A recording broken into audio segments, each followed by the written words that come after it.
Hello there, and welcome to episode 3 of Turning Tracks. My name is Kris. And I'm Matt. And we're here to talk about the music that we love. For today's episode, we're going to be talking about a band that influenced me more than just about any other. They're a trio from Boston who started small and ballooned into one of the most successful indie rock bands in the world. Take a shower and shine your shoes, because today we listen to the music of Dispatch.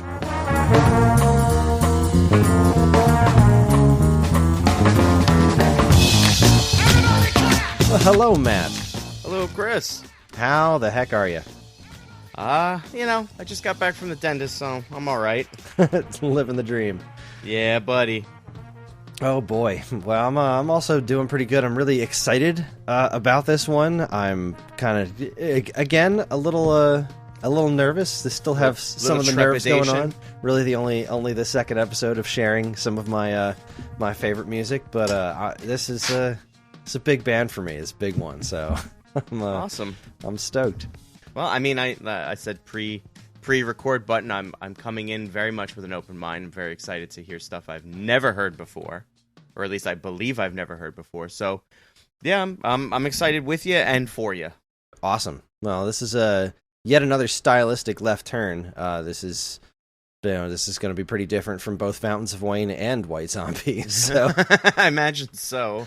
And that's that's what I like about this show. I love discovering new music. I've been diving into some research from other bands I want to do later episodes on, and I'm going to say the band because eventually I want to get there. But this one band that my friend Mark introduced me to, I freaking loved the album that he gave me. Freaking loved it. It's so good. And I found out that they had one other album and one other EP. And so I just recently obtained them, and I listened to them this morning, and they are not very good. Oh, that's a bummer. Completely different kind of music. Like, just all really low energy. It's weird. I hate when that happens. But this band, actually, the one we're going to talk about, has gone through several different major style changes. But it's all more coherent, and that's what we're going to talk about. So let's dive in, shall we? Yes, we shall. Here is some information about the band Dispatch. Sometime in the early 90s, Middlebury College students Chad Urmston, Brad Corrigan, and Pete Heimbold joined together to start an acoustic-only band called One Fell Swoop. After doing the rounds as One Fell Swoop for a while and releasing 2 albums, playing shows all over the tri-state area, they had a bit of a run-in with a country band from St. Louis who claimed they were the one true One Fell Swoop. Unfortunately, the Boston trio lost the fight, and they were forced to change their name. Ultimately, they settled on Dispatch. Hey, so we're Dispatch. Some of you guys out there might know us as One Fell Swoop. We had a little run-in with a country band in St. Louis, and unfortunately lost the fight, so we changed our name to Dispatch, and thanks for having us. Their music quickly evolved into a fascinating and fun mix of acoustic and electric music, with their sets often split between the two styles. The guys would frequently switch instruments mid-song live on stage, and it was the kind of high-energy authenticity combined with the boom of internet music sharing sites like Napster that brought the band to a relatively quick success. The band decided to go on an indefinite hiatus in 2002, but decided to play one quote-unquote final show at the Hatch Shell in Boston in 2004. They estimated audience turnout, or at least they hoped it would be, somewhere between 10 to 30,000 people. In reality, over 166,000 people wound up showing up from all over the world, making it one of the largest independent music events in U.S. history to that point in time. That's impressive. It was amazing. I was there, and it was awesome, and I got really bad sunburn. Oh. Did not prepare well for that. The 3 guys, after that concert, each pursued solo careers post-Dispatch with varying levels of success. In 2007, though, they reunited to do a charity concert at Madison Square Garden called Dispatch Zimbabwe, where they raised a metric ton of money and wound up having to add to perform multiple nights and venues because of fan demand. I was also at one of the Madison Square Garden shows. It was also really cool. Nice. In 2011, the band officially got back together and has been regularly touring and releasing music ever since. Unfortunately, Pete wound up leaving the band, making their 2017 album America Location 12 their last proper studio album as a trio. Brad and Chad have kept things moving along, though, and while the band will never be the same without Pete, they still managed to make excellent music together, and they seem to have left on good terms, too, with Dispatch's social media pages promoting Pete's new works whenever they come around. Oh. So, I assume you don't have much, if any. Do you have any personal history with this band? Not a single clue. Okay. The only thing I could speak to is being in a band that has the same name as another band and going, I guess we have to change our name. That's about it. Well, let's see. I have quite a history with this band. You had mentioned that White Zombie was like the thing that you modeled yourself after, musically speaking. That was this band for me, and my first band, One Pedaled Bike, that I was involved in. And the whole acoustic electric thing, switching in between sets, watching these guys live was how I learned how to play hand percussion. It was just I'm a big They Might Be Giants fan. And goodness, this must have been in, let's see, I think this was around 1997. They Might Be Giants played a festival in Atlantic City called the Fuse Festival. It was like a tech festival thing, like a tech, not festival, like a tech convention that also had a bunch of live bands there. And when I went to go see They Might Be Giants there, which was amazing, they were giving out CDs that had all the other bands that were playing there. And it was on that CD that I can't remember the other two songs, but they had 3 tracks from One Fell Swoop on there, and they were the last songs on there, and I immediately fell in love with this band. The first song we're going to listen to is the first song that I ever heard from them, but my friends and I kind of, we had started making music similar to theirs pretty quickly. We went to go see them as often as possible. We would frequently travel to New York. And we used to see them. I saw them maybe like 4 times at the Electric Factory. Not the Electric Factory. Sorry, the Wetlands. Knitting. The knitting. Oh. The Wetlands. Electric Factory's in Pennsylvania. That was... Yeah. Maybe you're thinking of the Knitting Factory, which is also New York. Yes. I never saw them at the Knitting Factory. Okay. But I did see that we went to the Wetlands a bunch of times. The first time we went there to see them, they had this van, this just decrepit old van called Wimpy. It was amazing, and we went to go see them, and when the venue wasn't open yet, so we went to walk somewhere, and we saw them loading in from Wimpy, which we had seen pictures of on their album and their website or whatever, and we're like, oh my god, it's Wimpy! Oh my god, it's One Fell Swoop! And they're like, oh my god, we have fans? Yeah. Oh my god, you know us? Because like we would see them, and there'd be like maybe 10 people there total. Yeah. It was nobody. And so we hung out with them for a little while. We talked. They invited us into the van, and we signed. They used to have everyone that they would invite into their van would sign some part of the van. So we signed the ceiling inside of the van. The 3 of us, me, Zach, and John, as a one-pedaled bike, which was awesome. And we'd see them play on college campuses. We saw them play like a completely acoustic show in the rain on some college campus. I can't even remember which one. That's a hell of a story. Oh God, it was great. See, like a year or so after we started watching these guys, we did see them at the Electric Factory in Philly, and they were headlining, and the venue was packed wall to wall. We were like, how did we get here? These guys blew up so fast. We used to see them when they were One Fell Swoop, like super small shows, crazy high energy. And now they're at the Electric Factory. Funnily enough, it was John Mayer opened up for them. What? And the whole time he's playing us and like everybody else. We had no idea who he was. Nobody did. Yeah. No. And like we're like, this guy sucks. Would you please get off the stage? Oh, Just did not enjoy his performance in the least because we were just excited to see Dispatch. And it was of course. so funny that he turned out to be a big hit. John Mayer, yeah. Yeah. And then, of course, it all ballooned. I think they got to do a TV performance on the Late Late Show with Craig Kilborn once. But they've just been an independent rock band. They've never really done the whole, like, big label singles and anything like that. They've just stayed independent this entire time, and they're outstanding.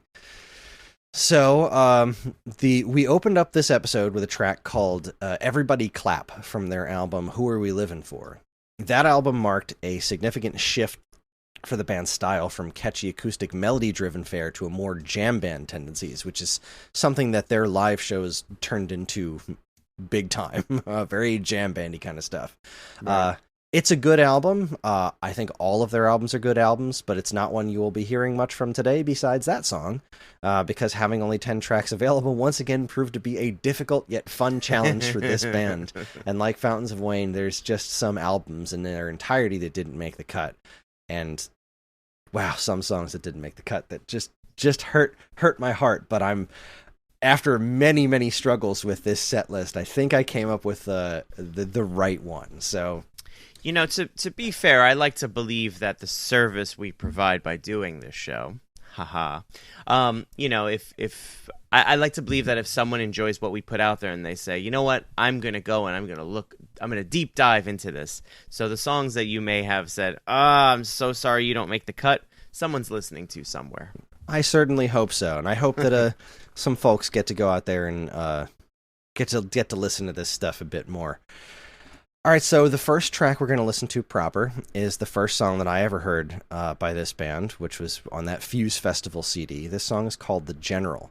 And if there is a song by Dispatch that you have heard in the world, it's probably this one. This is by far their most popular song. It is... I hate violence in general. I love it in media. Fake violence is awesome. I love it in video games and movies, and but real life violence I have never been fond of. I think war is stupid, and up until this point, I hadn't really heard a song, as somebody who never like got into Beatles or even like Rage Against the Machine or anything like that. I'd never heard a song that communicated just being anti-war in some way, shape, or form, or really political in any way, shape, or form. This song just knocked me on my ass when I first heard it, and it's still really easily one of my favorite songs and one of my absolute all-time favorite albums. This comes off of their album Bang Bang from 1997. It is really like this, as far as like Mount Rushmore of albums for me personally, this is up there. It is just one of my all-time favorites, and this track is probably my favorite song from it. It is a wonderfully gorgeous song, and it has a great message, and it tells a fun story, and I think it really encapsulates everything that Dispatch is with its style. So without further ado, here is The General. Enjoy.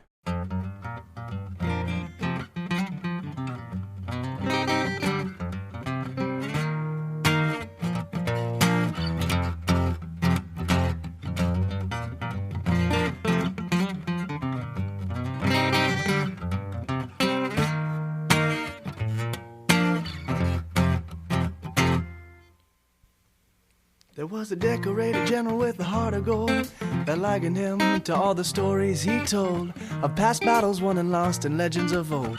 A seasoned veteran in his own time, on the battlefield he gained respectful fame, with many medals of bravery and stripes to his name. He grew a beard as soon as he could to cover the scars on his face, and always urged his men on. But on the eve of a great battle with the infantry and dream, the old general tossed in his sleep and wrestled with its meaning. He awoke from the night to tell what he had seen, and walked slowly out of his tent. All the men held tall with their chests in the air, with the courage in their blood and a fire in their stare. And it was a great morning and they all wondered how they would fare, till the old general told them to go home. He said, I have seen the others, and I have discovered that this fight is not worth fighting. And I've seen their mothers, and I will know other to follow me where I'm going. So take a shower and shine your shoes, you got no time to lose. If you are young then you must be living. Take a shower and shine your shoes, you got no time to lose. If you are young then you must be living. Go now you are forgiven.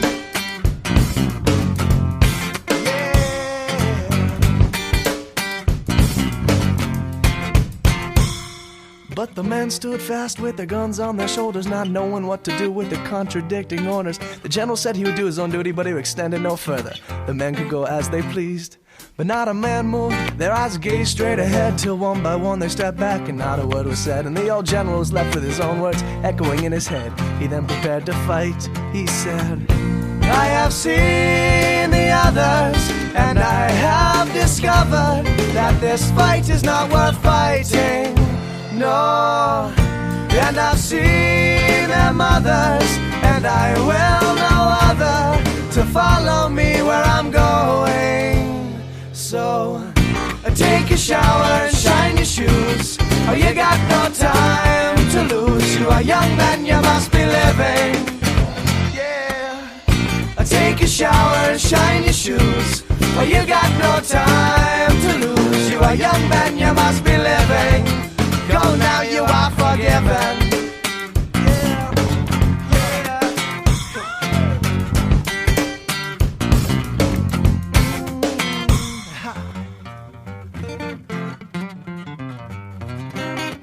Yeah.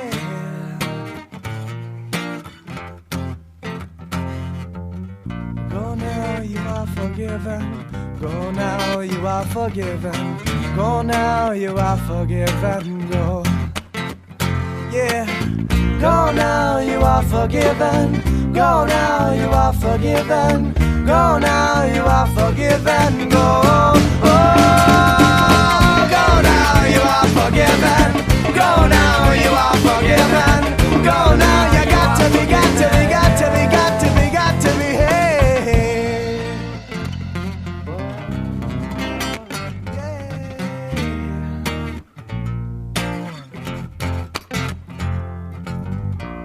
And that was The General from Dispatch's album Bang Bang. And what'd you make of that? So, I'm smiling. The short answer is I'm smiling. Right. There's a lot here that I feel like there's so many other bands I don't want to say they're reminiscent of, and I don't want to say that they draw inspiration from, because I don't know them, from a hole in the wall. So I don't know, like when I find a band I like and I see interviews, I'll watch them, read them, because I like to, in theory, pick an artist's brain. This song very much is reminiscent of some stuff that I think you would hear from like a stripped down Red Hot Chili Peppers. There's definitely like a great kind of funk to it, which I always find funny when you have acoustic instruments, right? I say the word funk, and I think a lot of people think of like Parliamentary Funk and George Clinton, Bootsy Collins, like the big funk pioneers, right? This was a really, really good track. I'll start with production. Production value is gorgeous for this track. Like the type of music that they're making, it's nice and clean. It's very cohesive, very well, a great mix. It almost makes me forget that it's just three guys, right? There's only three guys making that track. Yeah. It's tough to remember that it's just three guys because it sounds so full.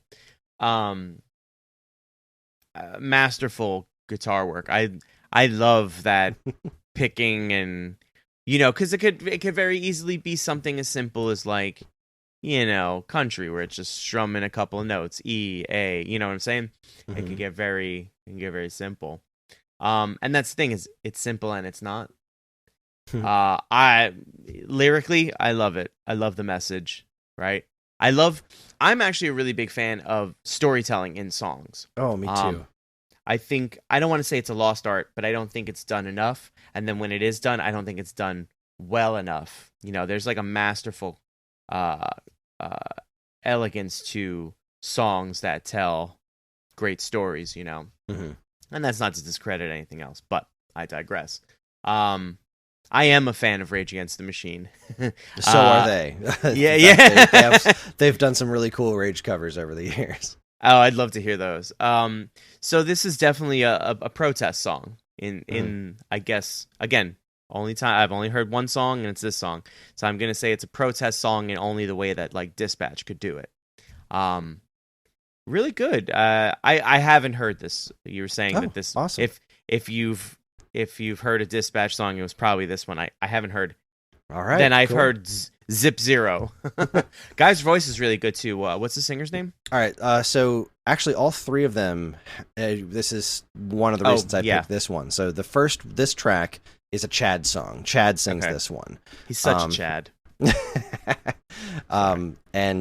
So basically throughout their career, there's the three of them harmonize incredibly well together, which is another thing that really, really hit me on this one. This is mostly Brad and Chad harmonizing with one another, and there's Pete songs. The next song we're going to listen to is a Pete song, and then the song after that is what I would consider a Brad song. And they all sing together on these songs, but like they have their own distinct styles where each one of them would take kind of the lead as far as the vocals are concerned and as far as the songwriting is concerned.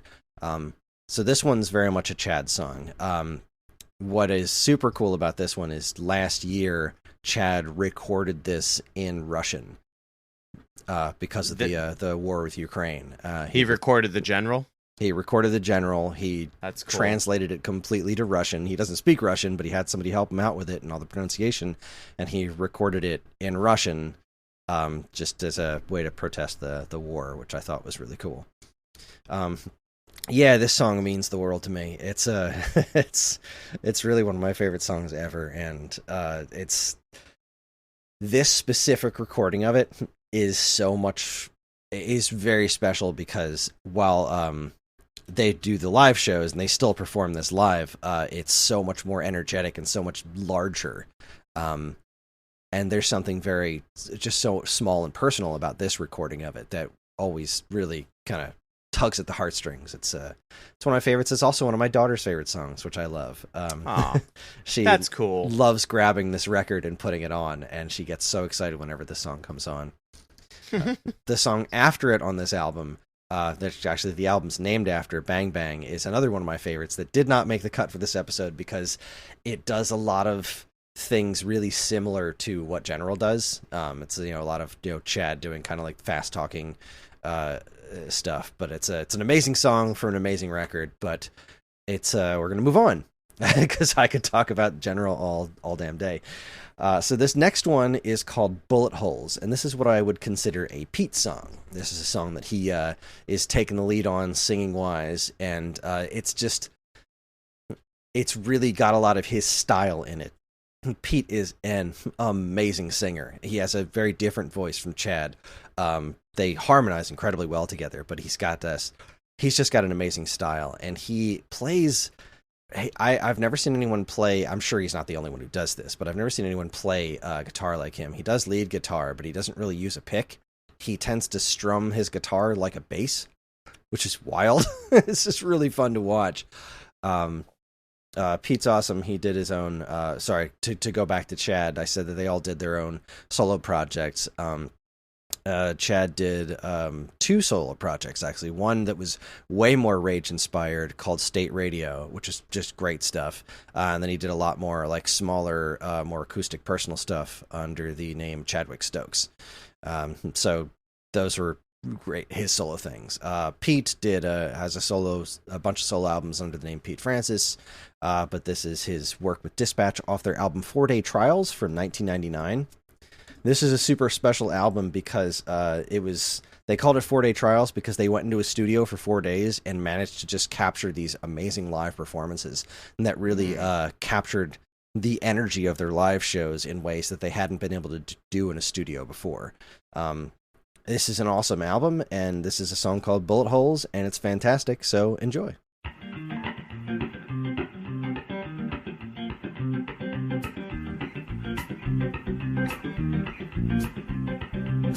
Blackbirds are bullet holes scattered across the sky. I wander these steep hills into the grey light. My fingers collapse around my pen like soldier trying to hold up the flag. I'm calling out once again in this letter to you, my friend. In this letter to you, my friend. In this letter to you, my friend. Don't tell me you've been coming up easy. Stop, drop, your life is greasy. You used to say that you would come around, but you're never here. You have been up above, so high, so high, so high, and lived in the dirt. You have felt some love, and you have been hurt.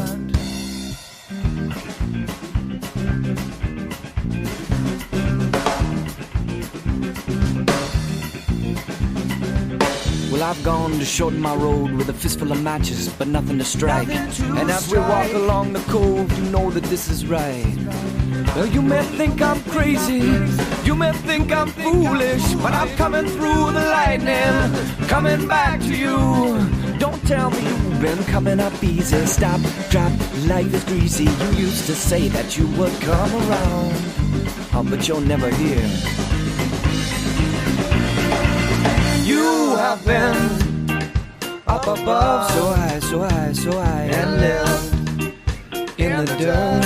You have felt some love, and you have been hurt.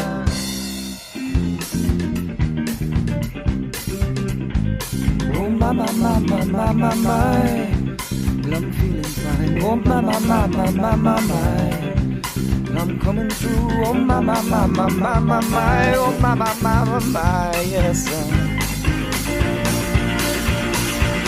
You have been up above, so high, so high, so high, and live in the dirt. You have felt some love, and you have been hurt.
In the dirt, oh, you have felt, and you have felt some love, oh, some love, and you have been hurt, you have been up above.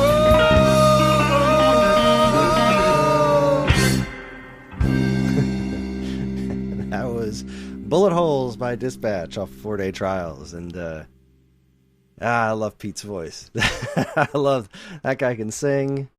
I love everything about this, and this is really kind of hammers on the reggae influences, which there is a lot of in this band as well. What'd you make of that one? Well, I was gonna make a comment about the reggae, but really more of a broader stroke of commenting would be that they really pull in a lot of influence, and I can really appreciate that because like a 3-piece acoustic trio, or I should say a 3-piece, right, could fall very quickly into kind of a creative rut by just doing kind of, the same thing. And I feel that there's too much good music and there's too much good art to not, be influenced by it, right? We're surrounded by stuff every day, and, you can hear it in the lyrics too, like The General, perfect example, hear a lot of stuff. You can feel the influence is palpable, really. Let me see. I don't even know where to start. First and foremost, his guitar playing is all picking. It's like he's like because like with a banjo you pick, but you have thumb picks and finger picks. Yeah. You can hear it. I can totally hear that he's not, because there's a different sound that comes off that solo he plays. Fantastic. I think it's great. Again, stuff you don't hear that all that often, right? The stylistic changes, I think to some it could be a lot, like just pick a style and stick with it, or give me two and then call it a day. But like, the playfulness of like the syncopation on the hi-hat at some point, and then falling into the reggae's stylings, and then you kind of go back a bit to the just kind of acoustic folk. It's really cool. It's a lot of fun because now I'm listening.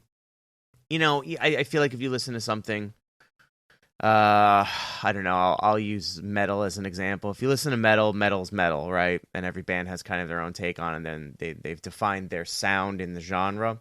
And so you start to think like, all right, I'm going to look for something new in here.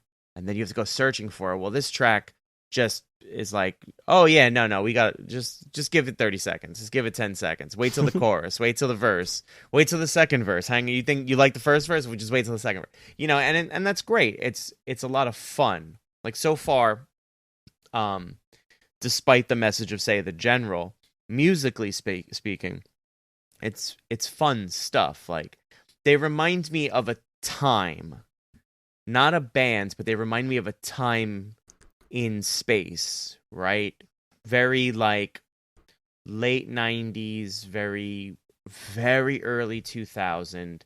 I feel that that's kind of their existence, right? Obviously they've created beyond that, but these tracks, they remind I hate to say it and it's going to come off insulting, and I don't mean it to be, but it reminds me very much of like college rock. Like I feel like I didn't go to college at the time. I guess I was supposed to. You exit high school and then you go to college. I went like I was 23 when I started to attend a college, and then I went to a music college of all things too, right? So very all over the place musically. So I didn't have that like, puka shell, hacky sack, poncho, stoner experience that you kind of, I think, is portrayed in films like PCU and stuff, which great film, by the way. But this, so far what I'm hearing reminds me of that. Like guys, well, I shouldn't say guys, but people with instruments who have things to say. And they do it in such a way that it's not, a brick over the head protest or like, what I mean? It's very like accessible. And I think that's kind of where I'm going with all this. Is they're so far so good. Like I love what I hear. They're a lot of fun. They're ridiculously musically and talented. Like no question about that. And then the tracks so far have been fun. And, again, despite the dark nature of the general, it's still like strip away the lyrics. Well, you got your music, right? But please don't strip away the lyrics. They're just as important. Well, I agree. There's a lot of fun, and I definitely stuck with more of the fun stuff for the most part here. There's definitely some less fun, some angrier music eventually in their career and stuff like that. But it's I'm I me, I'm a major chords happy fun kind of guy, so I tend to gravitate a bit more towards that, and I think it does. I think I did a pretty good job of capturing what this band's capable of, but also just know that it's not all sunshine happy major chords and stuff. Yeah. There's more of it out there, but any hoosers.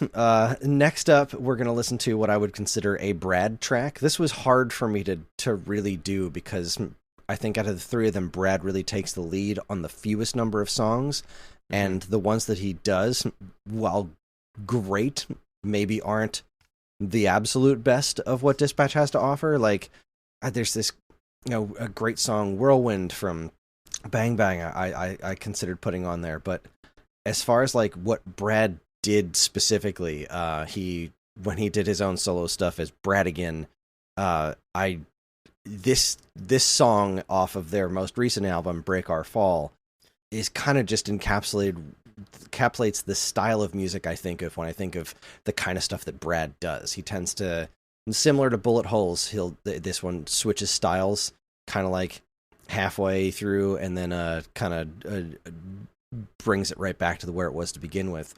Another kind of sort of reggae influenced tune. It is mostly Brad and Chad. Actually, it's all Brad and Chad sing this one, because this was off of Break Our Fall, their most recent album from last year, 2021, where Pete had left the band. So this is a great tune. It's called One by One, and enjoy it.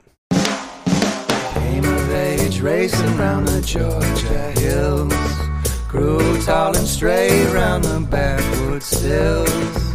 You could do anything on the court and field, but you preferred getting high on the roof of the motel. One by one, all that living that we done, how the days they seem so long and true. One by one, all the whiskey that got drunk, nothing ever felt as good as you. I saw you first on the back of the room. We drank together by the light of the moon. Built a fire and slept when the ground chooses you, and wake up with the morning sun. One by one, all that living that we done, how the days they seem so long and true. One by one, all the whiskey that got drunk, nothing ever felt as good as you. But can you give us all a sign? I don't know how to let go or hold tighter still. Remember when you were mine? Oh, but now it's all over, no chance to reconsider. I wanna call you in from the outside, I wanna call you in for dinner, but you're not there, you're not there. What do I do with the years I have left that don't belong to you? One by one, all the living that he done, how the days they seem so long and true. One by one, all the whiskey that got drunk, nothing ever felt as good as you. Let's get a jump on this before it's too late. Can we love each other harder before we all fade away?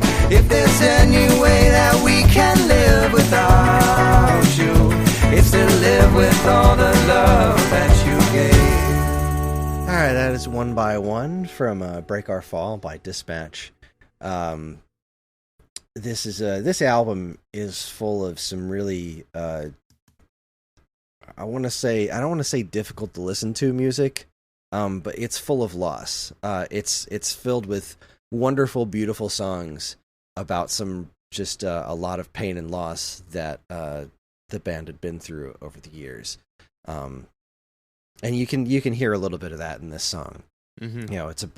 It's about remembering to focus on the positive time we had together, as opposed to the fact that you're not here anymore.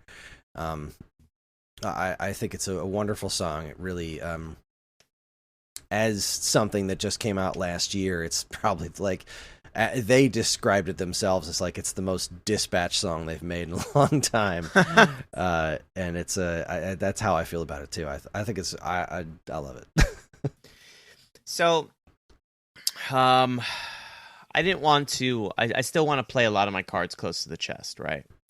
And in case you're wondering what I mean by that, I have a lot of surprises in store for our audience and you too, Kris. As far as the bands that I want to, talk about and showcase. I will say that. I should say. That being said, this song, I really, really enjoyed it. There's something very invigorating, I suppose, for myself when the message, the words, the lyrics, the content is on a more downer side of things. Like you had said, this record's more about kind of loss, but the band themselves make this upbeat music, so you get this very juxtaposed kind of piece of art, and I really enjoy that, right? I really enjoy this, like, fairly, dare I say, danceable, right? You know, it's upbeat, right? You're tapping your toe, you're nodding your head, whatever the case may be. It's kind of hard not to, just because of their sheer talent. But again, it's, you know, it's about, like you said, focusing on the positive, and, you know, let's not think about the time we don't have together anymore. You know, let's not think about the loss of the situation. Let's really remember the good stuff. I absolutely love when artists do that sort of thing, that juxtaposition of the two things, because it's totally possible. It's totally plausible to have, you know, that feeling, right? I'm sure the French have a word for it. But that being said, this was a really, really good track. He's got a good voice. I mean, okay, so I've heard all three guys now, right? I think they all have great voices. I don't know that I have a favorite just yet. I don't have a favorite. I love all three of them, especially the way they work together. Yes, I will absolutely agree. Their harmonies, the way they complement one another, so solid. Like, absolutely so solid.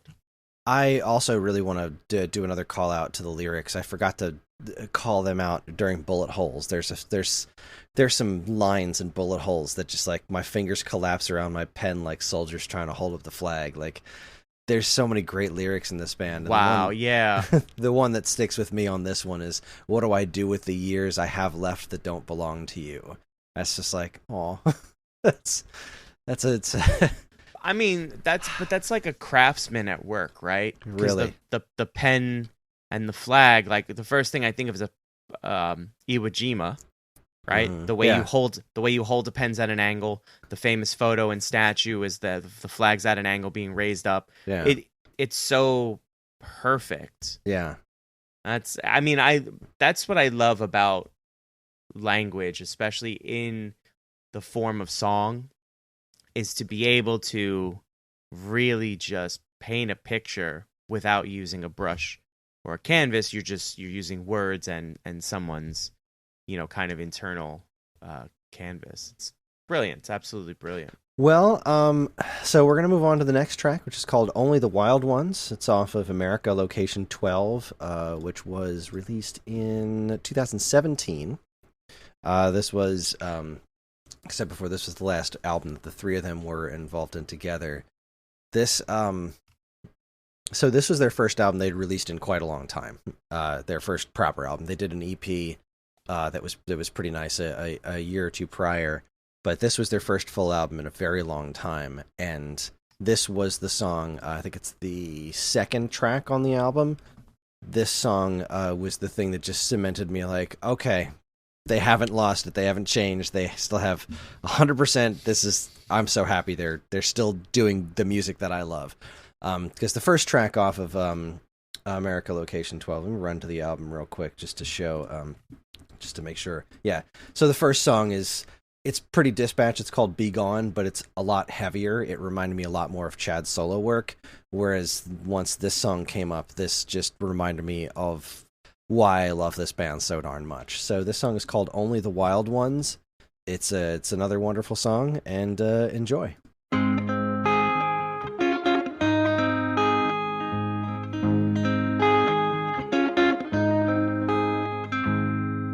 Long hair and longer stride, skateboard affair with the primal tribe. In your cut-off painted pants, charging down the craggy mountains with our thrift store friends. And who you find so in love with the fallen earth? Oh, you wake in the middle of the fallen night with the summer playing coy. And in the attics of the city night, we talked Corso and the MC5, and you could dance like we were all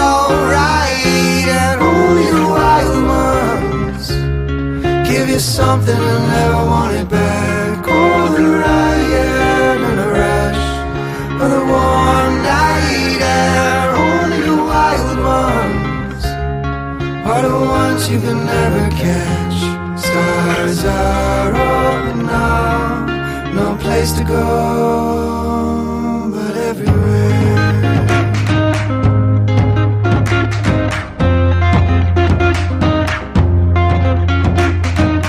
Well, I met in a Green Mountain State. I dropped out, he moved away. Heard he got some land down south.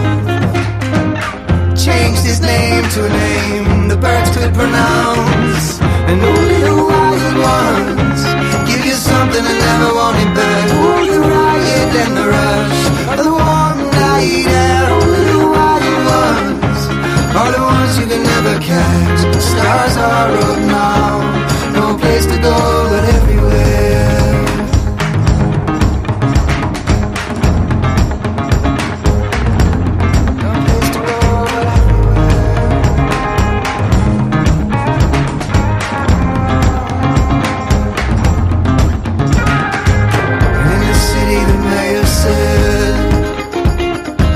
Those who dance are all misled.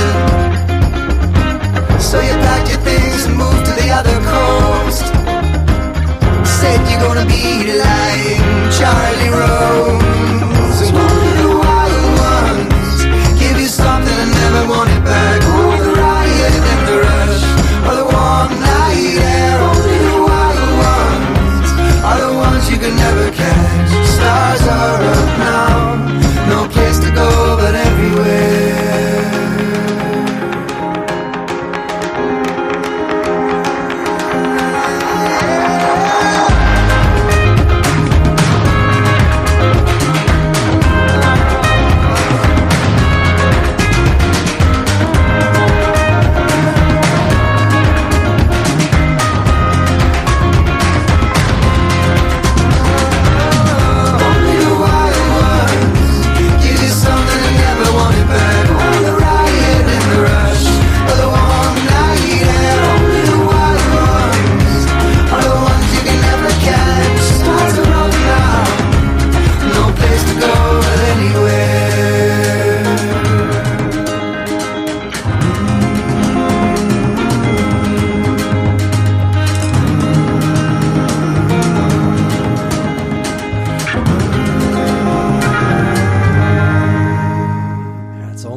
By Dispatch from America Location 12.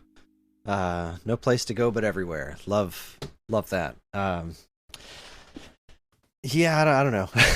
This song just brings me so much joy. I love the way it starts as a waltz, just this acoustic waltz, and the harmonies, their voices just all working so beautifully together, and then it just casually picks up energy as it goes on, and it's wonderful.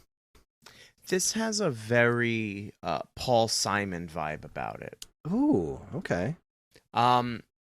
There is an album. I'm not very familiar with Paul Simon, right? I'm even gonna look it up. There's an album he did where he featured, I want to say some African musicians, and of course, I can't find anything about it. But there's also there's that, and then there's also the his big single "Call Me Al," right? Mm-hmm, yeah, it has a very has a vibe that you don't expect. Paul Simon, of course, very prolific writer, singer songwriter, performers, whole nine. So I say that only with the utmost admiration for both Paul Simon and Dispatch. Wow, yeah, I got to agree with you. There's something about building towards something musically, sonically, that I love. We talk about on the other program when you start with one instrument or maybe percussion's in an instrument, and then the elements start to filter in and build, and then finally, like when you're banging on all cylinders and the train is barreling down that track, it's you don't realize it, and you're like, I'm headed straight for that wall. Oh boy. Because what ends up happening is the song generally abruptly ends, and you're just left like emotionally like, huh? And I love that stuff. I love that this particular art form can, provide that emotional connection and stuff. I feel this is now the fourth track we've listened to proper, and I'm feeling the band more than I'm like, I don't know, understanding, because sometimes you can hear a song and you hear the lyrics, but you have to give it a couple chances. You have to give it a couple times to really pick up what's happening, and then you start to notice the little idiosyncrasies of the music and stuff like that. So my first impressions of everything I'm hearing really is kind of on a visceral, emotional level, and I'm very much feeling this stuff in like a great way. I really dig what they do. I will say though, I still stand by my claim. This does to me feel very college rock. This does feel very college music. I won't say college rock, right? Yeah, no, I get what you're saying. It has a very college rock, college music feel to it. It does. Yeah, I mean, I'm digging it. I'm digging it all the way. So awesome. All right, so this next one, this is an interesting track to listen to because so this is another primarily Chad song with his very political undertones to it. This is called "Open Up," and this is was probably their first, as close as you would call single. This is the one that they played the most popular song from their album "Who Are We Living For?" Except this is an earlier version that I have because I used to see them live all the time. This comes from a sort of like CD single thing that they gave out at a show I went to called Wide Right Turns. It was from 1999. It was the year before Who Are We Living For came out, and it's just an interesting earlier recording of this song "Open Up." Their first three albums, Silent Steeples, Bang Bang, and 4-Day Trials, were all independently produced. Who Are We Living For was their first studio album with like a proper producer that you can really hear the producer's influence on their music. While the version of "Open Up" on that album is freaking great, I personally prefer this one. There's just something more them about this version of the song, and I think it's wonderful. So this is another one of my favorite songs by them. It's got just the coolest freaking bass line, the coolest riff. The lyrics are great, but the guitar riffs, especially towards the end of the song, I just think are incredibly cool. And it's another great showcase of them all harmonizing together. So here is "Open Up" from Wide Right Turns by Dispatch. Enjoy.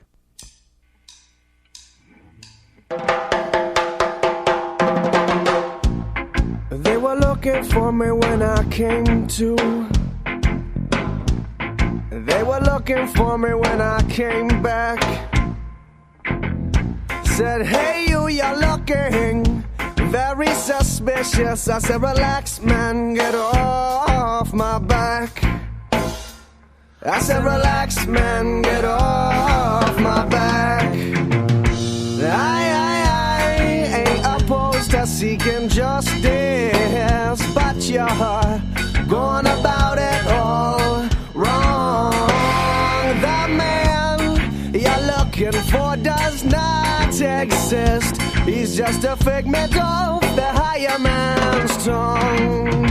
And they say, open up, we're coming inside. You can't run, so you may as well hide. We got the place covered from head to toe, head to toe. Open up, we're coming inside. What's it feel like to know you're gonna die? On the other side of the road, on the other side of the road, on the other side of the road.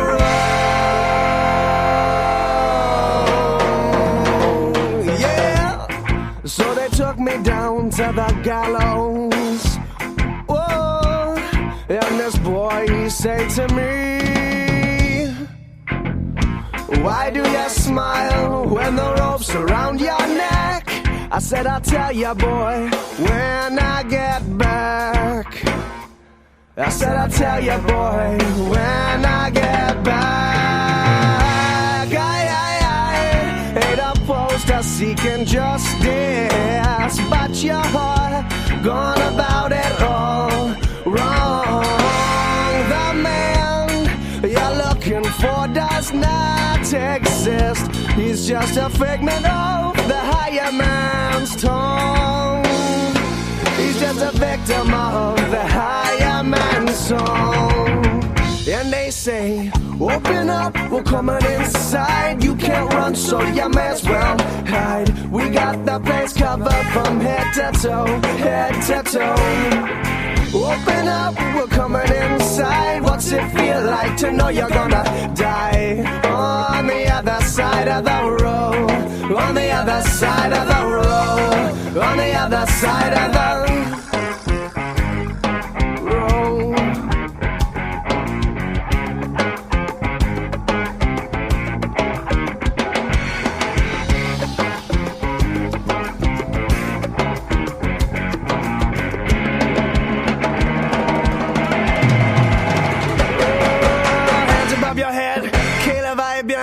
Step out of line and we'll fill you with lead. How are we to know that you are not a liar?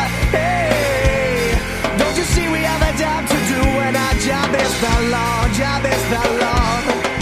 You fit the description of a criminal crosser. Hey, we believe that he is you, and that is your flaw, that is your flaw, that is your flaw, that is your flaw, that is your flaw. And they say, open up, we're coming inside. You can't run, so you might as well hide. We got the place covered from head to toe, head to toe. Open up, we're coming inside. What's it feel like to know you're gonna die? On the other side of the road, on the other side of the road, on the other side of the road, on the other side of the road.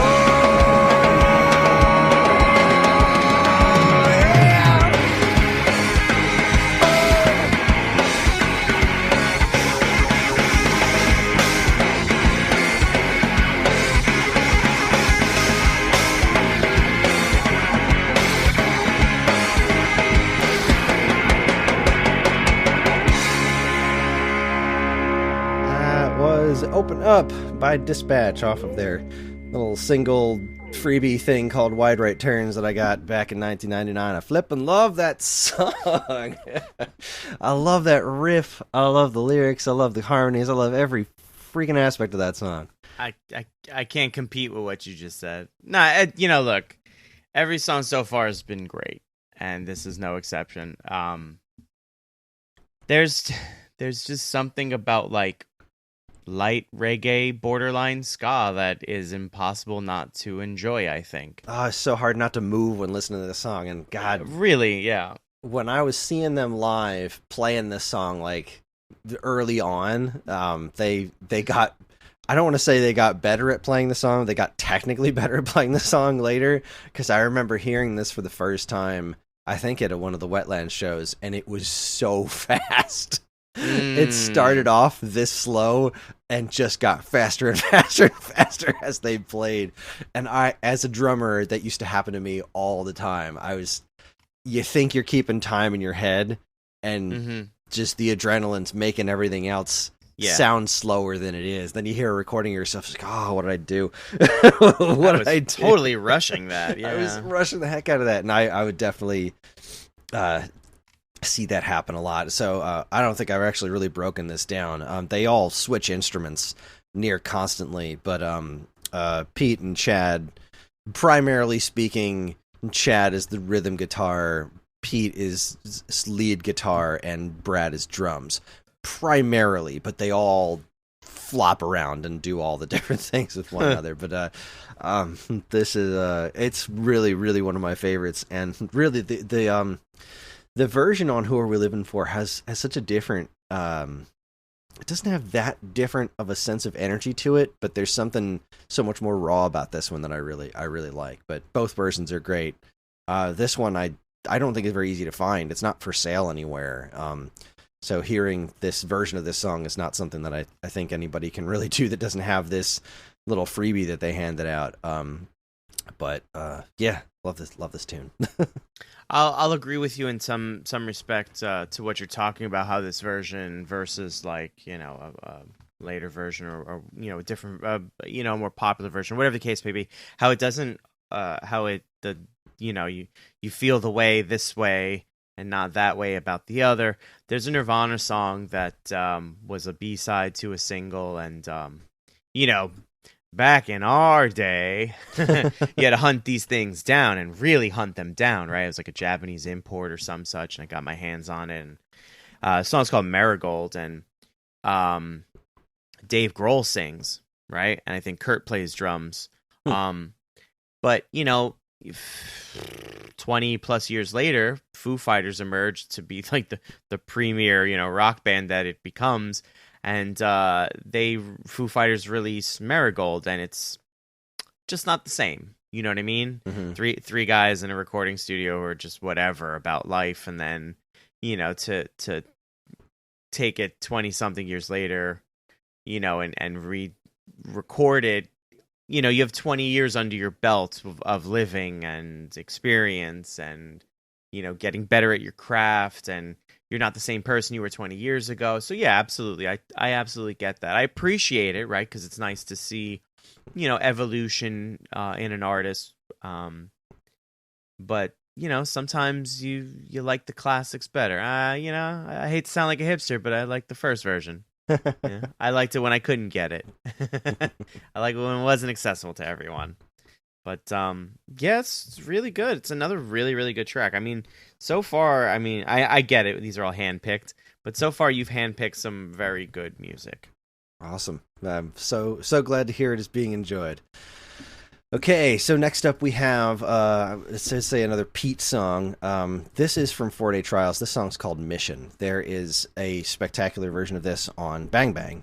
Again, my favorite albums. But I went with this version because the thing with 4 Day Trials is, like I said before, with Bullet Holes, when they did this album, it really captured their live energy. And this is... I freaking love this song, and both versions are great, but this one really does capture what it feels like to see these guys live. So, without further ado, here is Mission off of 4 Day Trials. Enjoy. I'm both. Come on.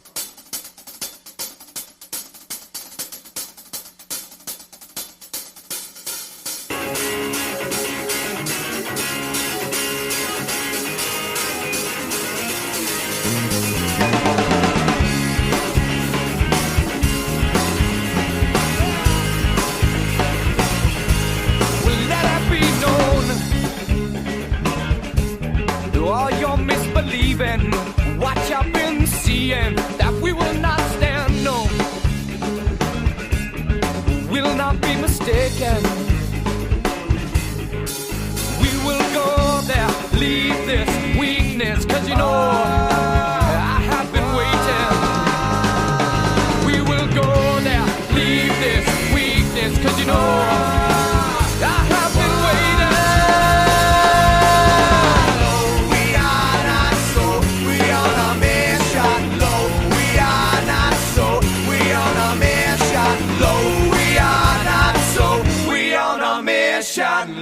We are not so, we on a mission to be so well, oh well, the way I see.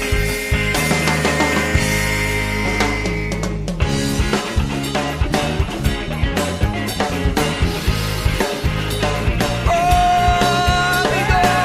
down this, down that, there'll be no talk of turning back. She said, damn this, damn that, there'll be no talking. That we will fly sometime, that we will find our own way, that we will fly sometime, that we will find our own. Oh, we are not so.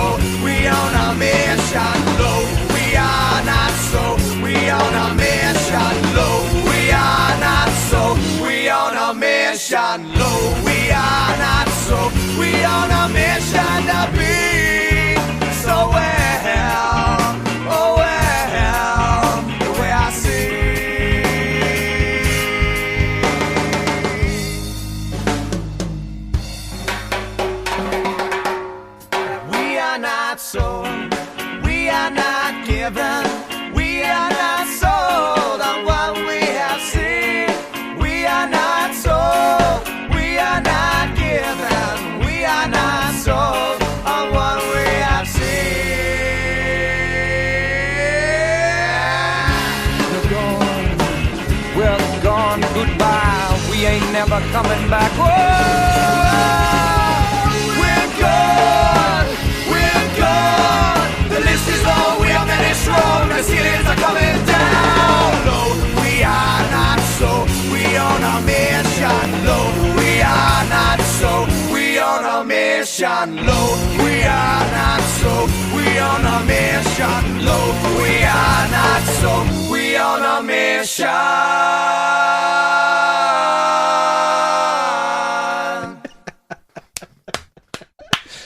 Oh man, so that's Mission by Dispatch of 4-Day Trials, and I feel like outside of this band, I can't think of many other opportunities to hear a song that heavy with that good 3-part harmonies. You know, this really hits on. Besides the energy, which I absolutely adore, there's actually cut out an entire guitar solo in this version, which was what killed me about picking this one over the other one, because the guitar solo is great, but the energy on this is just out of control, and their harmonies together are so sick. The way their 3 voices work together, and you don't even realize it sounds like there's an army of them, you know? Like they're so in tune with one another. And when they're doing the chorus, and it just starts off with Brad and Chad harmonizing with Low, We Are Not Slow, We're on a Mission, and then Pete comes in with the higher one, and everything drops out, and it's just the 3 of their voices, and it sounds so completely freaking full. It's bonkers, man. I love this track. It's another high energy track, right? I mean, you've really kind of said a bunch of the stuff that I'm thinking too, right? I was going to comment on 3-part harmonies. Fantastic. Like any group that can do that, like I think you've already won half the battle. 3-part harmonies aren't easy, and then you talk about Queen with their 4-part harmonies. Oh my god, yeah. And then the multi-tracking of it, tremendous. But we're not talking about Queen right now. We're talking about Dispatch. These guys kill it. I love the idea of kind of a live record that isn't, a stage recording. It's an in-studio kind of like one take, let's do it, and especially if you've been, playing together for more than, I'd say, 5-10 years, right? There's a different level of energy that comes, to performing, right? Especially if you enjoy performing live too, right? Like things, I mean, you've performed live, I've performed live, maybe some of our listeners have too. To your point about drumming, right? You go back and you listen, you're like, wow, I was really rushing that, right? The adrenaline gets you, and so on. But to be able to kind of harness it and distill it down into a record, right, which is such a static kind of experience, to be able to put the emotion and the energy of performing live into it that's impressive. It's like a whole level of like alchemy that I don't quite understand per se.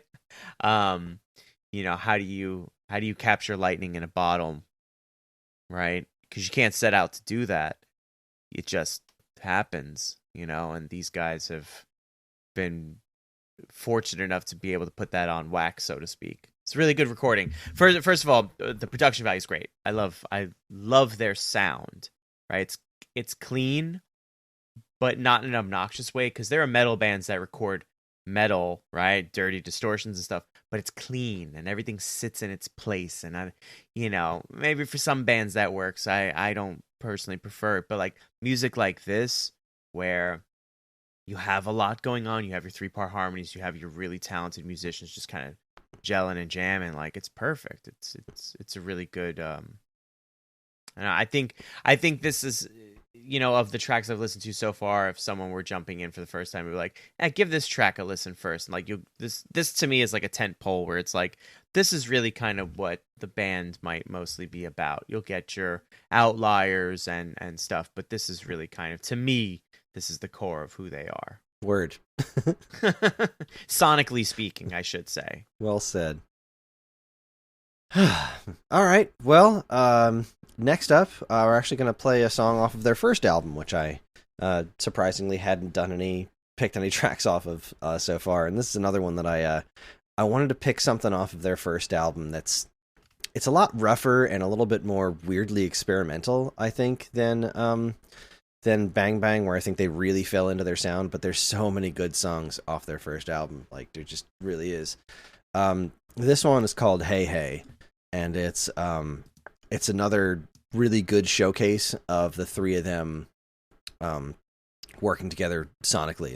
Their voices just really matching one another. It's a really pretty song, and it's got some amazing harmonies. So enjoy. Here's Hey Hey from Silent Steeples. Hey, hey, hey, hey, hey, hey, hey, hey, hey, yeah. Well, I'm moving kinda slow down that same old path, wasting time inside this hourglass. She's coming up ahead now, and I feel, yes, I feel my head turning like a race car wheel. Maybe I'll try to say another time. I gotta find a way to get inside your mind. I'll talk smooth, walk one step closer, be real cool, real cool, real cool, real cool, dang, real cool. Say what you want, say what you mean. Question yourself, are you really what you seem? Say who you are, say what you mean. Question yourself, are you really what you dream? Now here I come one more time, but she slides on by. Not even a second look, she took the bait. Right off of that hook, I got my blinders on tight. I pull my cap a little lower, I can't hide away. You might think this is easy for me, but there's a lot of things you don't know, you don't care, you don't wanna see. A long while since I've got myself across, but maybe there's a reason for that. Even if I caught you, I'll throw you back. Say what you want, say what you mean. Question yourself, are you really what you seem? Say who you are, say what you mean. Question yourself, are you really what you dream? Hey, hey, hey, hey, hey, hey, hey, hey, hey, hey,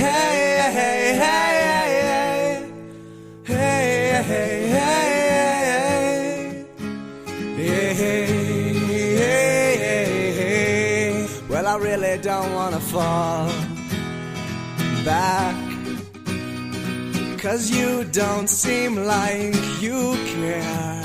And if I would fall back, You don't seem like you care.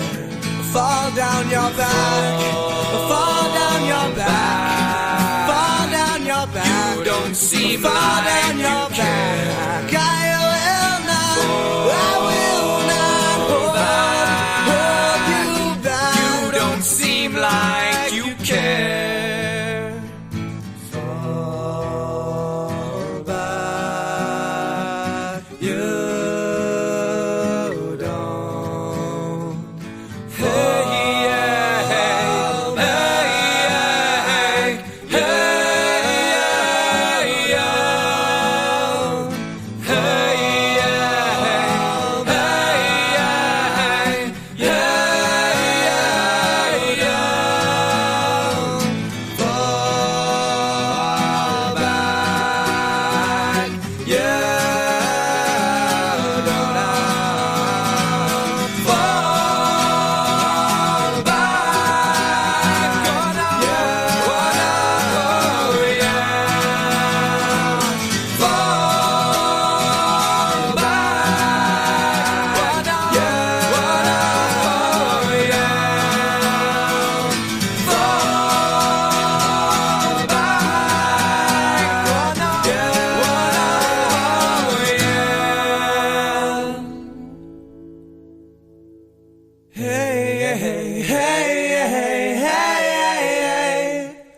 That was Hey Hey by Dispatch off of their first album, Silent Steeples. And it's so hard to listen to that song and not the song that comes after it on the album, which is a wonderful tune called Flying Horses. But unfortunately, just it's only so many hours in the day. So, Yeah. I like that song. I feel like the first chunk of the song is like, all right, this is pretty good. It's a pretty standard college acoustic music. But once they really start singing together in the back half is when it just became something a bit more special, and that's why I picked this one, just because it's such a strong showcase of them. It doesn't even matter the words that they're singing, just how well the three of them work together, even this early in their career. This is their first album, and you can hear, how much lower the production values are and everything on this older album, and it's just such a special song, and their ability to work together vocally is one of the things that drew me to the band in the first place. And yeah, what'd you think? You keep putting bangers in front of me, man. Like, I'm being facetious when I say that, but the sentiment is still the same. I mean, these are really, really good tracks. I think part of what's really doing it for me is that the recording of them, right? Like the minor reverbs being used, like it's not heavy-handed. It's enough to give them space and let everyone exist and kind of exist in this fictitious 3D space, I guess, that we create inside our heads. So I don't know how fictitious that is, but it's very, I mean, they write great stuff, and it's I fully understand why I've never heard of this band, right? I have, in my 20s I had my very staunch biases about music, and I liked what I liked, and everything that was kind of outside of those boundaries for a long time, where it didn't exist to me. It was only until I got into my 30s when I really started, well, I'll say my late 20s, when I really started pursuing a career in audio engineering and film, that I realized, like, I'm stupid. Like, I'm limiting myself here. Not even from like a taste perspective. I'm just limiting myself from a influence perspective, right? Like, I'm missing out on so much by just being this guy who wants to listen to like angry, driven music, right? So, that being said, right, this is just great stuff. Like, it's great singer-songwriter stuff. It's three uber talented guys. You can tell that they enjoy what they do too, right? Because yeah. I feel like people that are just put together to create music, actually, in sync, you can tell, right? They might enjoy it, but they weren't, they didn't decide, I want, Joey Fatone and Chris Kirkpatrick, right? JC Chazé and Justin Timberlake were just happy to have an opportunity. And you know what I'm saying? Yes, I know a lot about NSYNC. Anyway, that being said, maybe they'll show up on an episode. Who knows? It's crazy here at Turning Tracks. But all jokes aside, it's their love for music, their love for what they're doing really comes through. There's a lot of love and care that I feel comes through their music, and I can absolutely see why 166,000 people showed up, to see that show, and why you were one of them. So absolutely great stuff. You just keep pulling out great stuff. I am, again, super glad you're enjoying it. Okay, so next up we have, we got a couple tracks left. This one is called Two Coins. This is off of Bang Bang. This was one that I waffled so much on whether or not to, where to put this one, right? Because I feel like it doesn't do anything so radically different from other songs that we've listened to, but it is possibly my favorite vocal performance of this band, and is such a small, really, really, really, really tight, intimate song that focuses so gloriously on harmonies. It's really, really, really another one of my favorites. There's this great part where the three of them take turns singing one line. They say "sinking in." All three of them sing it back to back to back, and then the three of them sing it together. It's this song is pure magic. It's such a wonderful Pete song. It's very Pete centric, kind of like Hey Hey was, but I love it. I just love it. That's why it's here. So here is 2 Coins from Bang Bang. Enjoy.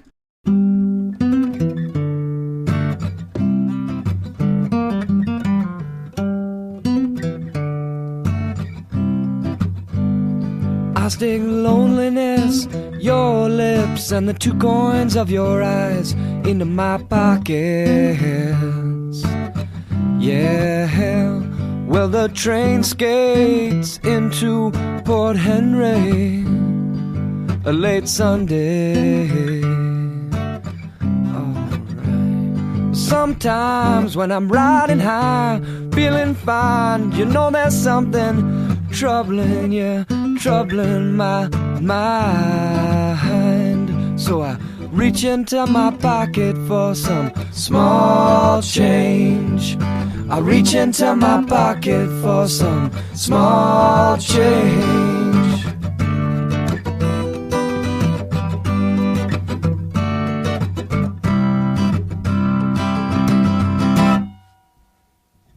I want bones like iron, blood like mercury, so I can tell you when I'm rising, when I'm sinking in. I'm sinking in. I'm sinking in. I'm sinking in.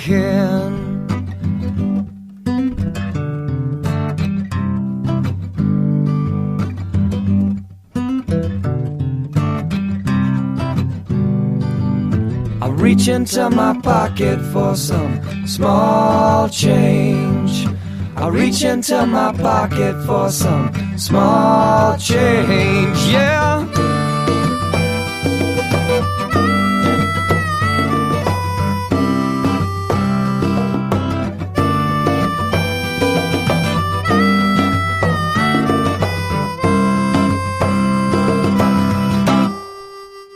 We're gonna take it to the people.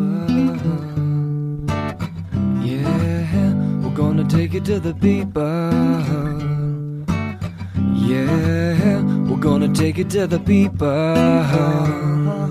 Yeah, we're gonna take it to the people.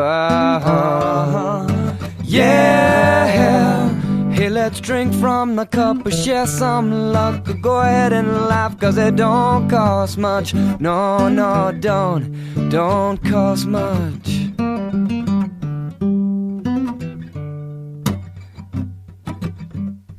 I stick loneliness, your lips, and the 2 coins of your eyes into my pockets.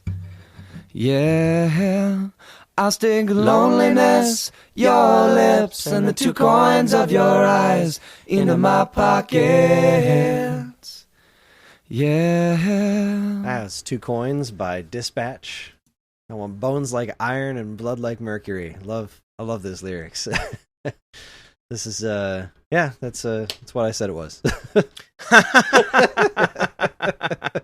I delivered. What more do you want from me? Nah, there's I originally when I put this together, there's a really fun piece, a really fun song that comes right after this on the album, called Railway Station, and it's a super fun song that includes the lyrics. But before I know it, I'm going down this little bitty river in a boat a little bigger than a bathtub, and I love that song. But I decided to go with 2 Coins. I kept going back and forth, like, but I love this song. It's really one of my favorite vocal performances this band's ever done. I just love the way this song comes together. It's so simple and so effective. Just warms my heart. I mean, again, this is like, how do I say this? I feel like I don't know how to say things without coming across insulting. Well, I haven't been insulting so far. Well, I've been trying. Real hard. No, I'm joking. it's, this music is very,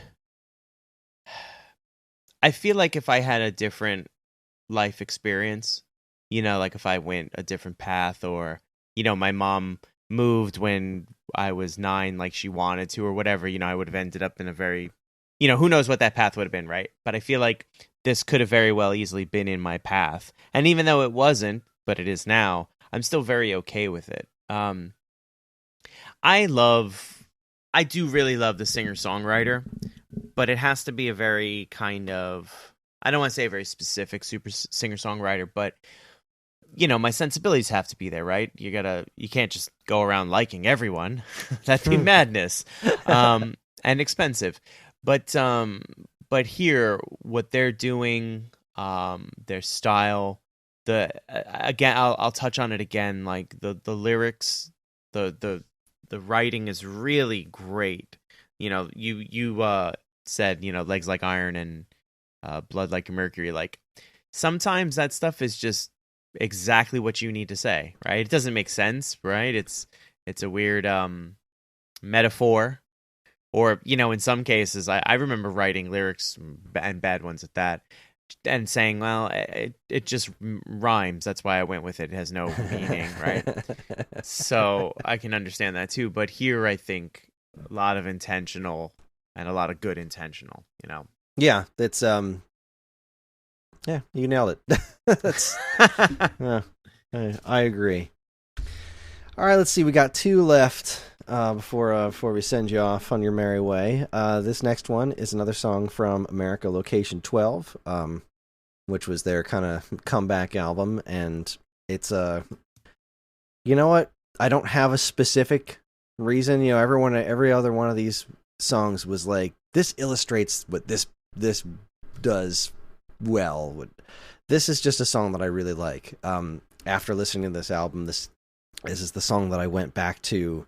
Besides Only the Wild Ones, this is a song that I went back to more than anything. I love every aspect of it. It's got a really complex, I think cadence is the word I'm looking for. It structurally kind of moves in an interesting way. When you'll hear it in the chorus, it kind of loops around itself in not a non-straightforward pattern that I really, really enjoy. And it's got some really good lyrics, too. This is called Painted Yellow Lines. It just makes me think of summer, and it's wonderful, wonderful tune. So here it is, Painted Yellow Lines by Dispatch. Enjoy.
turn the page. Once I was a little boy, staring at my shoes. You came along and found me in a chicken coop. But time takes over. I can't say when time takes over. Maybe do it again. Take me to the beachhead. Let's go over all of those rocks at the end of the road and help me down the seawall. Let's find Marcy. See if she got that invitation to the movie, the one where the kids break out of jewelry and then buy their own admission.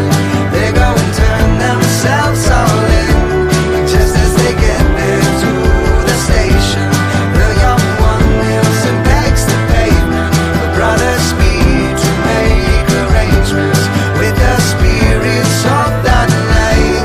Take me to the racetrack, let's go bet on all the one that no one expects to win. And let's bet on the skinny horse, he will surely try the hardest to come in first. I bet you for the winner, they put on some kind of fancy dinner. Let's be like those Philadelphia sisters that have played straight for 100 years. And I have no expectation, just to be here in the present and behold you for a second before it all goes away.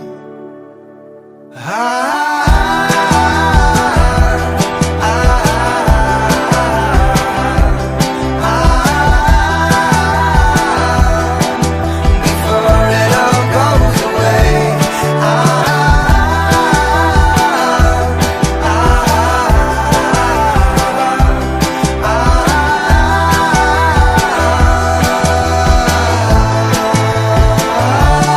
And those painted yellow lines with our shadows far behind, broken to that summer school, food around on the infirmary cot. We can be like all those fairies, making the rain angels in the eddies. And I have no expectation, just an adolescent heart. That was Painted Yellow Lines by Dispatch from America Location 12. I think one of the things that I find most fascinating about that track is that the verses are what repeats and the chorus changes every time. It's kind of like a little interesting backwards take on songwriting that I just love. You see what I meant when I said before about the weird kind of cadence of the way that each piece of the chorus kind of flows into each other. It's like this interesting loop. I know I'm not describing this correctly, and any music fans who know technical terms are probably beating their heads against the wall right now in frustration of me not knowing what I'm talking about. But I freaking love the way this song just kind of loops in on itself, and just the way the lyrics keep going. And it's a wonderful bit of poetry that just fills me with feelings of summer. And there you go. I mean, I feel like your feelings of summer have to do pretty much with like very specific times, like listening to this while, I don't know, summer is happening. I think that they keep bringing up the beach is part of what really. Oh yeah, you're right. But for me personally, I don't necessarily get summer from it. What I do get is like road trip song. So it might be because I have the influence of the name Painted Yellow Lines, but I get this kind of this idea of a road trip. Like, I don't know, whether you're like passing through Red Rocks or kind of the Pacific Northwest or whatever, the flatlands. It just has this very, I don't know, Americana like touch to it. I mean, again, I sing the praises, their harmonies just crush, the writing orchestration, the recording. This is a really solid, soup to nuts solid band. Like, and these are really good songs. These are things that, like, even after the song's done, it's still kind of in my head. So there's something to be said for that, because doing live sound for bands, you hear the same 400 whatever songs, and you get so desensitized to it that you're really just listening to it from a technical standpoint to make sure, like, is the guy about to play the guitar solo? Okay, great. And then when someone improvises, you're like, you're terrible at that, don't do it. You should really sit down and pick a sound engineer's brain, not about his talent, but about listening to other bands and what they think. It's pretty funny. But yeah, like, this is good palate cleansing stuff, right? Because, like, on most of my journeys out in the universe, I have headphones on, and I'm usually listening to, something heavy, something aggressive, something distorted, right? So this is a really nice change of pace on a sunny, fall afternoon. That is what today is, yeah. Yeah. And I do feel like I cherry picked a bit heavy on the more pleasant side of Dispatch. There is definitely a lot more, there is definitely plenty of distortion in this band. Sure. In fact, if you put on America Location 12, the first song would probably be a very, a bit jarring to hear, just right off the bat, with how heavy it is right off the, having heard only the Wild Ones and now Painted Yellow Lines. And the first track is a pretty different sound, but it's all very Dispatch. But at any rate, we've got one song left, and this one I apologize to our listeners for. I apologize to you for. You got choked up talking about something at the end of the last episode, and right. This is less of a personal getting choked up, but this is I find this song pretty difficult to listen to, especially since I had kids. I mean, obviously, this song just came out last year. This is off of Break Our Fall. This song is called Pour Into You, and I imagine it's difficult to listen to even if you're not a parent. But as a parent of a young boy, this song gets me. This song really gets me. This is a song about a sick boy in a hospital, and it's one of the most beautiful songs I've ever heard. It's so hopeful and so wonderful, but so gut-wrenchingly heartbreaking at the same time. So yeah, this is called Pour Into You. I couldn't not pick this one just because I know it is it's a hard subject to listen to, and I guess listeners be warned if it's not something you want to hear, but I believe in my heart of hearts that you do, because it is it's wonderful. It's joyous, it's hopeful, it's beautiful, it's sad and heartbreaking, and it's a wonderful song. So here is Pour Into You by Dispatch from Break Our Fall. Oh, my son, don't you go far. I need you not to go. You're long for this world, so stay close to the earth, just like I told you so.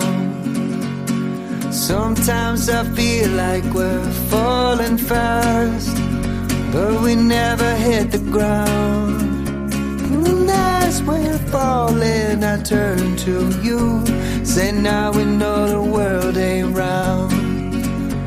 Oh, now we know the world ain't round.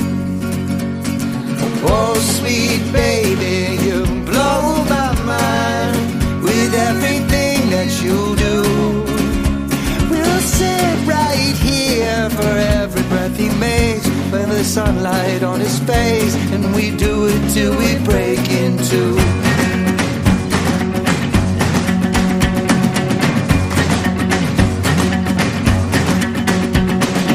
Oh, sweet baby, you blow my mind with everything that you do.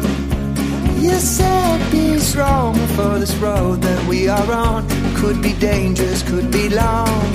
You pour into me and I'll pour into you, and we'll do it till we break in two.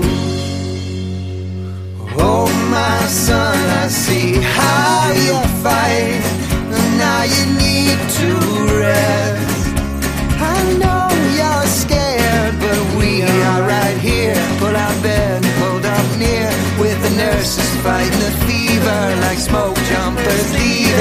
they're playing for the fire, and the pilot's climbing higher, so your dreams, they don't get tired. Lights blinking round your head like a giant in the city's your bed. Rest now, beautiful boy, you're gonna make it now, beautiful boy.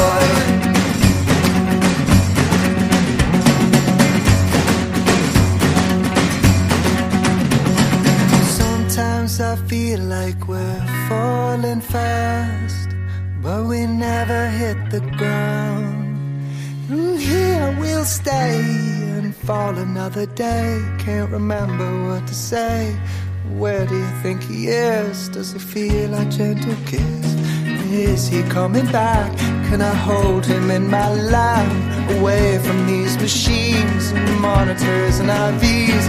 Will you pour into me and I'll pour into you, and we'll do it till we break in two. Oh my son, now it's okay. Let the machine breathe for you. You'll breathe again as soon as you can. Maybe open up your eyes. I think I saw a smile when I put the Sox game on the radio. When the light is getting low, and still they do not know, and we can't get any answers. But you know that it ain't dark in the middle of Fenway Park, and the crowd sings with all their heart.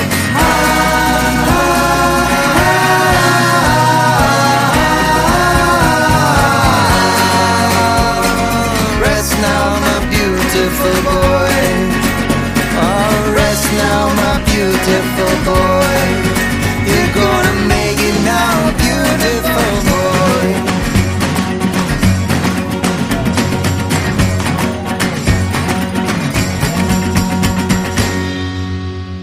That was Pour Into You by Dispatch. That song wrecks me every freaking time, man. So I'll give you a moment, and I'll talk a bit about it. You know, as someone who doesn't have kids, but you know, this is life. It's a very universal, I think, piece of music. You know, the lyrics, I think, can very easily be translated to, you know, anyone, anything. I've had to be there to put down a dog. You know, my father passed when I was 8 or 9. Grandmother after. You know, you live this life long enough, and things are bound to happen, and it's really hard to put into words. That's I'm not crying, you're crying, I promise. Yeah, man, that's a heavy song. I will say that the kid that this was written about, at least as of last year, was still alive. Oh wow! So okay, I know that much. Which I didn't know until I started researching for this episode, that the kid was still alive. I just assumed that "Rest Now, My Beautiful Boy" meant that he had died, and I think about my son being in those kinds of situations, and it just terrifies me. If like, oh, absolutely. How do you live through something like that? How do you go through something like that? And you're right, you know, in life we say goodbye to a lot of people. I've said goodbye to friends, and seeing their parents and stuff like that, I just don't even know how to handle something like that. But it was just such an unfathomably beautiful song that's so hopeful. You know, it's focusing on the good of that kind of a situation, which is, you know, it's pretty gosh dang bleak. You know, it's yeah. But just that there's still so much joy to be had in life, and even the small moments of, like, you know, does he feel me kiss him on the head and that kind of stuff like that. And it's oh yeah, no, that's the hammer drop for me. Right, I was like, okay, you know, first verse, okay, chorus, great, this is beautiful. Second, all right. Third verse, I was like, you sons of bitches, you Got me. It's Oh, my son, it's okay. Let the machine breathe for you. Oh, I come on. know. This reminds me. One night I was hanging out with some guy friends of mine. I don't know what all our wives and girlfriends were doing. We were like sitting at the dining table, and they're all off doing something, and we somehow got on the subject of most depressing songs, and we tried to out-depress one another. It was really weird. Oh, man. But it's so interesting on a whole other level, like that's a podcast for another podcast about, men being vulnerable and stuff. And we need more of it. Just my opinion. And so, you and I talked about this a bunch of times prior to recording the show. We talked about it on the show so far. Music is a very personal expression. Even if you didn't make it, there's such a level of connection with music that I feel is harder, more concentrated, and definitely a deeper bond than any other form of art. Whether it's film, paintings, dance, and what have you. I think music is such a deep bond, and so to have a song like this, for you to say what you've said and feel what you feel, especially, I'm sure, like you said it was recent, so your son had already been born. I wonder. Yeah. I mean, he was 8 when this came out. I'm wondering if maybe. I'm wondering if, like, I heard this song not as the 42-year-old man that I am now, but like the 20-something I was. I'd be like, oh, okay, cool. Like, oh, that's sad, whatever. And then listen to it 20 years later with, like, a full set of children. I'd be like, oh my God. What? You know what I mean? Like, to have those feelings, because you live life, and everything I said that goes on in between then and now. That's such a... I love that experience, though, to go back and hear something again and be in a different place and go, oh my God. I had something happen with a Metallica song, and if there's a Metallica episode, we'll get into it, where it was a day like any other day after an event, a life event for me, and this song hit me as I was walking into work, and I knew the lyrics, I knew it all, and then I was, mouthing the words, and then something hit me, and I just started to like cry as I walked into my job, and I was like, holy cow. So the fear of putting the song out there isn't big, but everything that comes with it, to say this song breaks me up, this song hits way too close to home sometimes, Yeah. And then to do it in such a way where you're like, I'm putting it out there for all to hear, and like I don't care. You know what I mean? Like how we were a little shy. Like, oh man, I hope you like this, because like, oh, I love it so much, and if you don't, it might actually break my life. So I think on behalf of not just myself, but I think I speak for a lot of our listeners. Like, thank you very much for not only putting the song in front of us, but being as vulnerable and talking about it, and not saying like, oh, I'm gonna edit this all out so I don't sound like I'm bawling my eyes out. So, so thank you for that. Well, after years of doing Wave Back and hearing how much video game music can affect me, it's I'm used to making an ass of myself, but again, you're right. It's not making an ass of myself. It's no. It's just sharing what I feel, and this song. Chad's written a couple of songs like this with State Radio. There was an EP called Simmer Kane that has a song called Keepsake on it that I don't think I really paid enough attention to the lyrics the first time. I think like the second or third time I listened to it, I realized I'm pretty sure it's about a guy committing suicide. It's just it's such a sad, but again, an incredibly beautiful song. And this song right here that we just listened to, my son's going through a hard time right now, and not a health thing, but it's like he's struggling in some ways, and just the feeling of helplessness of being a parent, not knowing if anything you're saying or doing is helping is part of what really gets to the heart of this song, is that you do your best to assure your kids that it's going to be okay.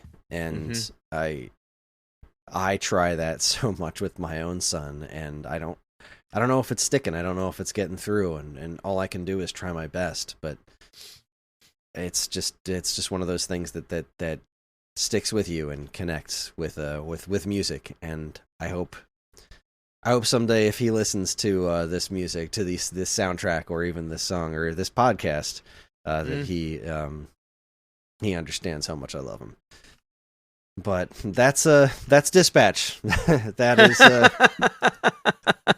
is once you sufficiently dried your eyes, that's Dispatch. Yeah, that's Dispatch. This band is all over the map. They have so very much music. This is the very tip of the iceberg, and I hope I did them justice. I know I didn't delve into a lot of their more jam band, more very deep reggae stuff. I know I didn't hit much of their like heavier stuff, like Even or May We All even. Just they are such an interesting band, and I'm so glad that they're still making music, and I highly recommend listening to any or all of their albums. They're really, really, really great stuff. And I'm really glad that you enjoyed it, Matt. I was thrilled that I was able to introduce you to some music that you had never heard before. That's always a real joy for me. So there you go. That is our show. Join us next time for Matt's next pick. Matt, what are we going to listen to next month? Dude, I'm not kidding when I tell you you want to talk about waffling. Boy, oh boy, it's such a tough time. What's the criteria? What am I doing? What am I trying to say, right? What am I out here trying to say to everyone listening? And most importantly to you, really, because at the end of the day, if no one listens, it's just you and I having conversations, which I love personally. I decided that what I'm going to do for my first few episodes, because I feel like maybe you have this kind of clear-cut idea. I feel like the Fountains of Wayne and Dispatch, you're like, Fountains of Wayne is like one half and then Dispatch is the other half, right? And I thought, okay, how do I do that? And I was like, okay, well, one half is White Zombie and the other half is... Okay, no, wait, okay. So 33% is White Zombie and 33%... No. Okay, so 25%... So yeah, my next pick is going to be my third half. So, oh, okay, good. As long as we're allowed 3 or 4 halves, I'll stick with the half. Eventually, I'm just going to start picking bands that I like, which was kind of the whole point. But I feel like it was important for me to get these are the tent poles of my musical tastes down, and then kind of build from there. But yeah, and without having that conversation with you, that's what I thought too. Like, really, what are my musical inclinations? So, I settled, and I don't mean that to be a negative settled, right? I waffled, I settled. I'm going to do Depeche Mode. Oh, okay.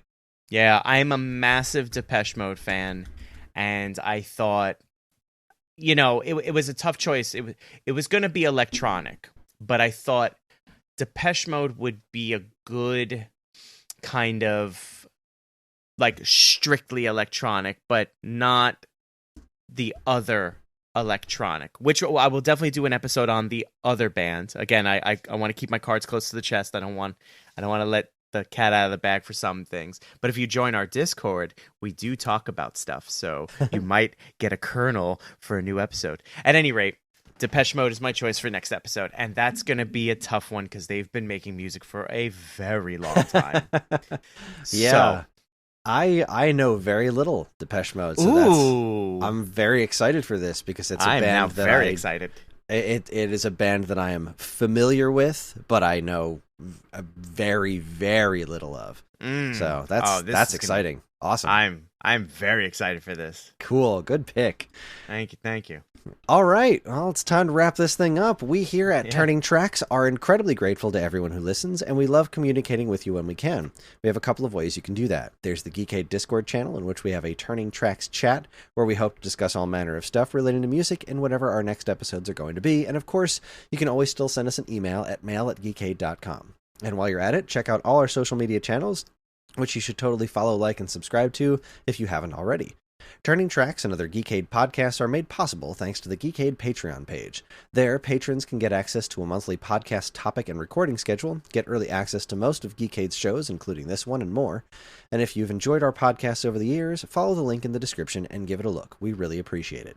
And finally, as always, be sure to check out all the other great content we have on our site over at geekade.com. We're going to leave you with a song called Alias. This is the final track from Dispatch's debut album, Silent Steeples, and it's a song that they would frequently end shows with as well. This is a song about a man that Chad met when in Africa, when he went there to teach English during his college years.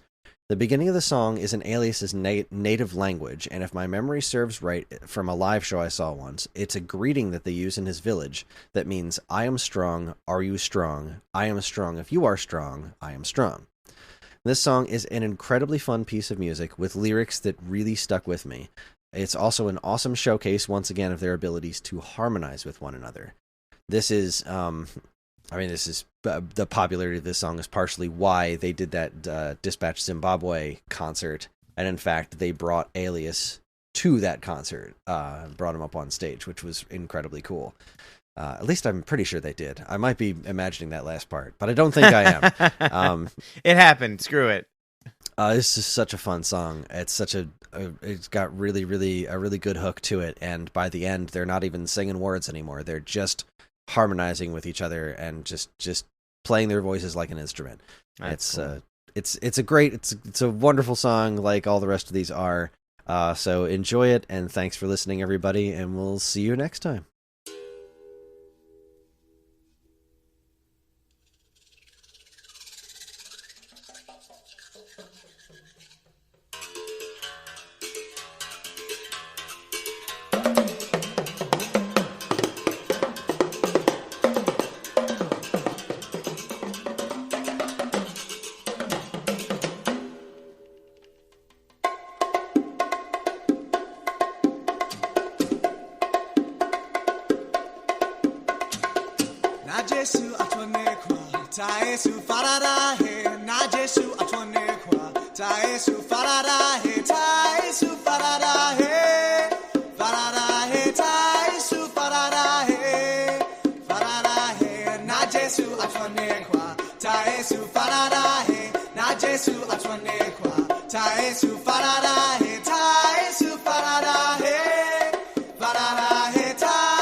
Kaziwai Makasimba Ere Ndakasimba Kana Makasimba Oh Ndakasimba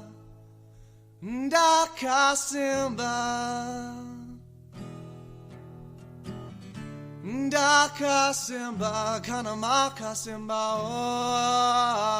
Oh. You raise your head, beat the sun, but your boys, they lie so close to you. Do you dare get up and wake the two? Oh, Alias, I see you there at work in the daytime. Do you think you could answer all the questions of the world in just one word? I think you could. If you die, will I get word that you're gone? Will I hear it in passing conversation? Or will I stop short and fall to the ground? Distance is short when your hand carries what your eye found. On my end, just one more time. If you're really gonna be mad. On my end, just one more time. If you're really August and Manuel, well, you know, they're at school now, given the chance that their fathers never seen. See what's beyond Section 17. And in 10 years, when you look back at your boys, well, you know they've grown way taller than the tallest sugar cane in the field. If you die, will I get word that you're gone? Or will I hear it in passing conversation? Or will I stop short and fall to the ground? Distance is short when your hand carries what your eye found. Hold my hand just one more time. See if you're really gonna be there. Hold my hand just one more time. Hold my hand just one more time. Hold my hand just one more time. See if you're really gonna meet me.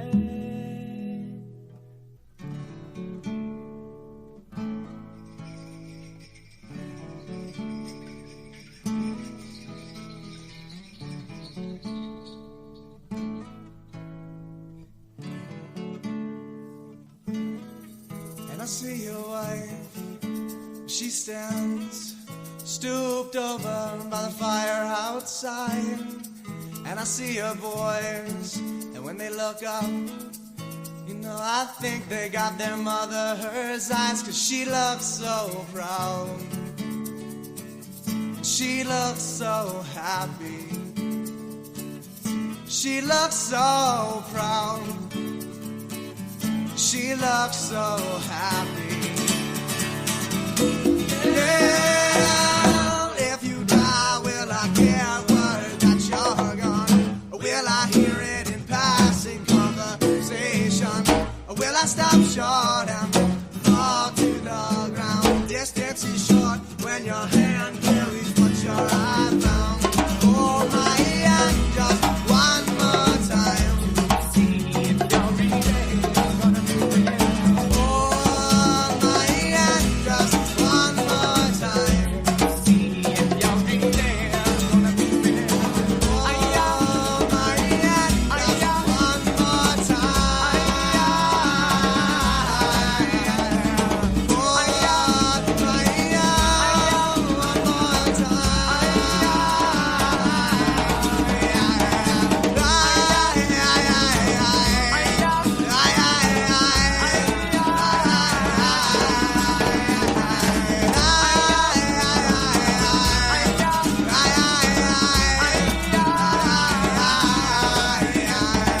Hold my hand just one more time to see if you're really gonna meet me. Hold my hand just one more time to see if you're really gonna meet me.